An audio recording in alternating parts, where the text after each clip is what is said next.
Alright, hit record? Yeah. You record? Yeah. Merry Christmas, Uncle. What? I said a Merry Christmas, Uncle. God save you. Bah humbug. Christmas, a humbug? Uncle, you surely don't mean that. Of course I mean it. Merry Christmas, indeed. What reason have you to be married? You're poor enough. Come, Uncle. What reason do you have to be this? You're rich enough. Bah! Away with Merry Christmas. What's Christmas to you? But a time for paying bills without money. A time for finding yourself a year older, not an hour richer. If I could work my will, every idiot who goes about with Merry Christmas on his lips should be boiled in his own pudding. And buried up the stick of holly through his heart, he should. Uncle!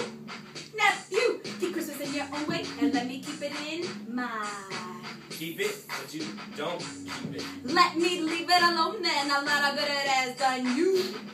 Yeah, well, there are many things which I have benefited from, and I dare say Christmas is one of them. I'm sure I've always thought of Christmas as a kind, pleasant, forgiving, pleasurable time. The only time of the year I know when men and women seem by one consent to open their shut-up hearts freely and think of others. And therefore, Uncle, I say, even though it hasn't put a scrap of silver and gold in my pocket, I believe it has done me good and will do me good. And I say, God bless it. Another sound out of you, and you'll keep your Christmas by losing your position. Uncle, Tristan. Losing your position. Tristan. Uncle, don't be angry. Come dine with us tomorrow.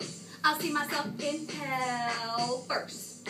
But why, Tristan? Why? Let me ask you a question. Why did you get married recently? Because I fell in love with a woman named Tristan. Love? You fell in love? Ha!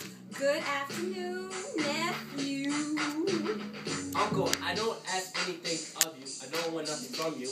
But you never came to see me before I was married. So why give it as a reason for not coming now? Good afternoon. This is where I say the line I said before. I want nothing from you. I ask nothing of you. Uncle, why can't we be friends? Good afternoon. We never had a quarrel, you and I. But I came all this way to give you greetings of the season, so I keep my Christmas humor to the last. A Merry Christmas, Uncle. Good afternoon. And a Happy New Year. Good afternoon. Hey, Bob Cratchit, Merry Christmas. Thank you, son. Merry Christmas. God bless you.